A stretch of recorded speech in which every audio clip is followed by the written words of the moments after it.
to demand them.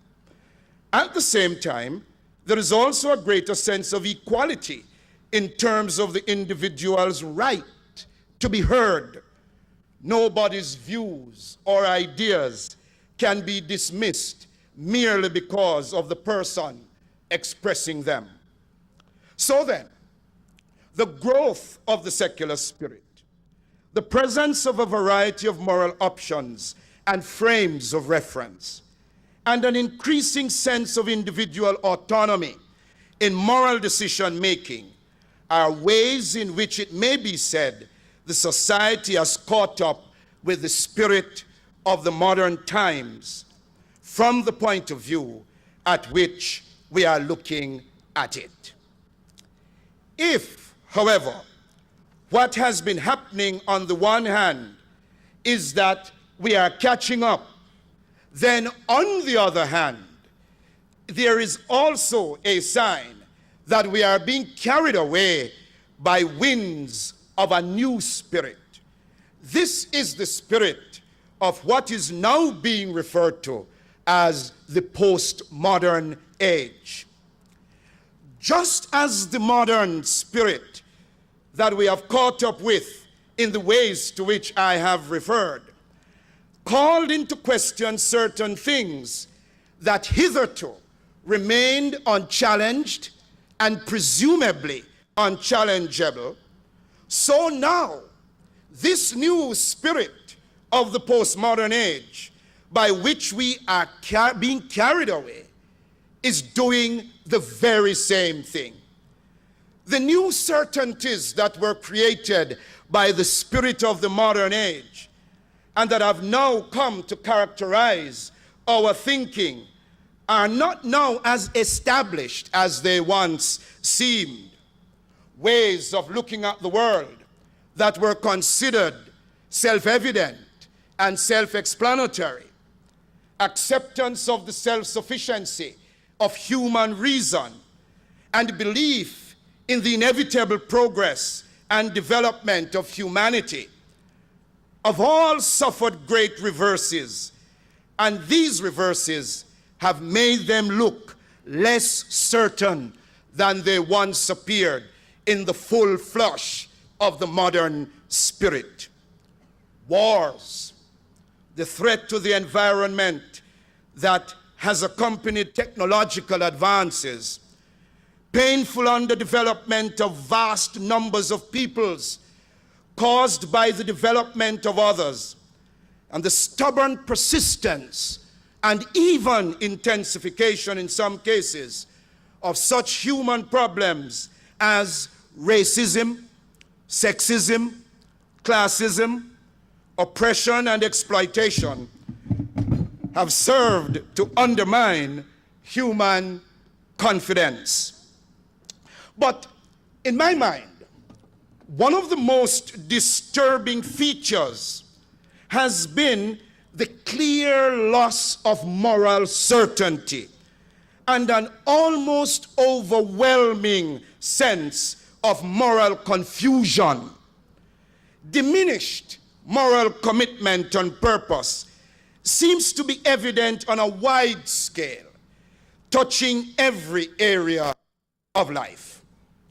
The signs are present in our society, along with the equally disturbing fact that the serious implications of this situation are not recognized, nor are the serious consequences that are evident. This is considered to be so even when allowances are made for the fact that it is not every indication of perceived negative change in moral attitude and conduct that is necessarily a sign of dramatic deterioration, as is sometimes charged.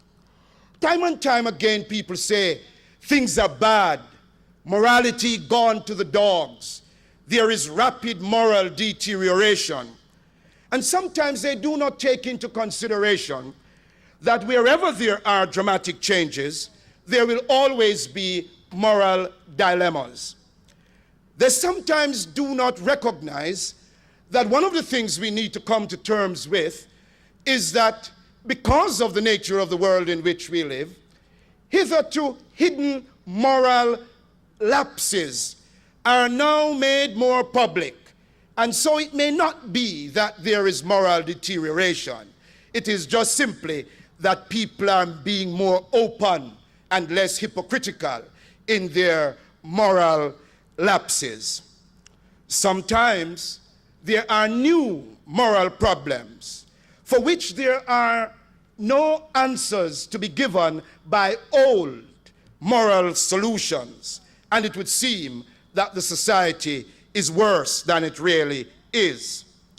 But with all of that, it seems to me that our society is in a state of moral crisis.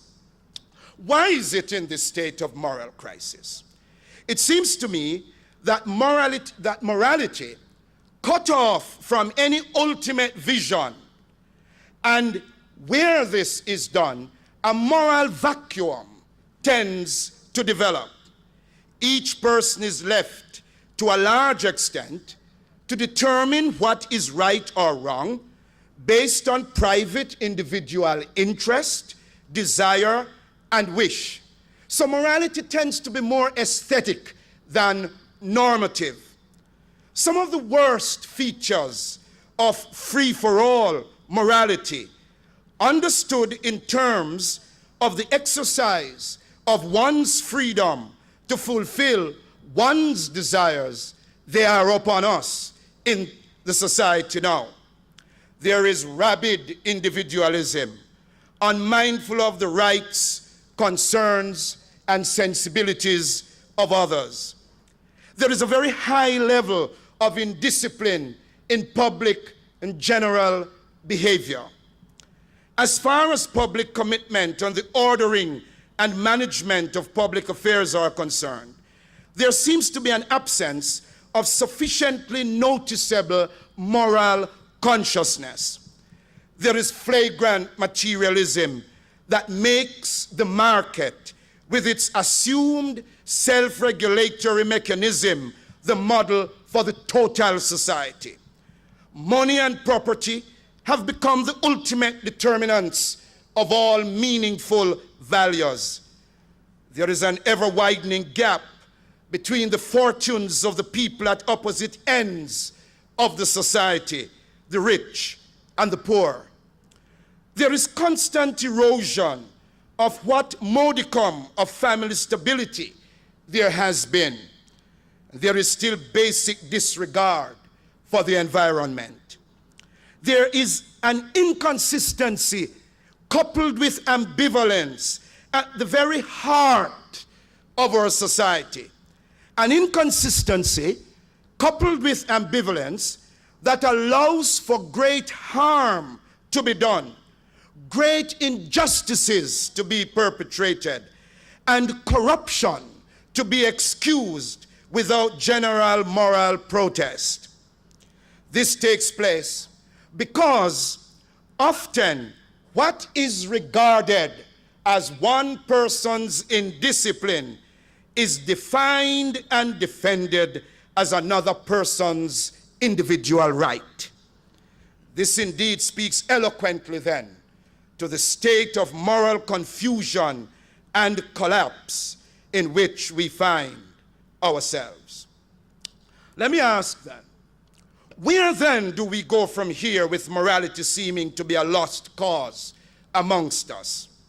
Surely, if our society wishes to be authentically human, morality cannot be dismissed willy-nilly, nor can the death of our collective moral consciousness be tolerated at all. If this should happen, then humanity itself would have become a lost cause in our midst. For morality is about human responsibility and accountability in ordering of our lives individually and collectively. There is no aspect or area of life that is independent of morality and moral decision-making despite claims that are made to the contrary. All this means for us that the question of morality, as it relates to our social existence, our understanding of life in community, and the hope we have concerning the shape and the form this life takes, is one of great importance. It remains an essential part of the process of coming to terms. Themes directly on morality and its implications are lacking in our society. But meaningful public discourse and discussions are very important. They are necessary for, one, advancement in moral understanding. Meaningful moral discourse is necessary for the development of maturity in unavoidable social ethical decision making. Meaningful public moral discourse is necessary for informed insights in making moral judgments and offering advice and counsel. And just in passing, I would like to say, if we continue to believe that morality is a problem for personal and individual tastes, and there are no public implications, then we would better stop condemning South Africa for apartheid. Any serious moral development within society that is not served by a mature moral outlook shared by most of the society will be seriously distorted. It will be seriously defective, no matter what technical, statistical evidence you may bring to show success or to impress with the possibility of success. Serious development within society must take into consideration moral development. Public moral discussion, then, is important for public social moral consciousness. At this moment, I believe that this is lacking. I'd like to suggest that we have another telltale sign that indicates the necessity for public morality. It is what I call a general devaluation of moral education. While much is said about the importance of education and the merits of various aspects of education are advanced, particularly education in the sciences, technology, and information systems, moral education is regarded as peripheral, marginal. Presumably, such an education is seen to have no ready market value, and it is hardly seen how such an education fits anyone for practical, technical existence in the modern world. Of course, even the church that might be considered to have vested interest in this is itself losing its place of importance in the secular onrush. It is accused of meddlesomeness when it raises moral questions. The moral education, though, that I'm referring to is not education for conformity or domestication. It is not education for uncritical acceptance of dogmas. It is not education for uncritical acceptance of cultural absolutes.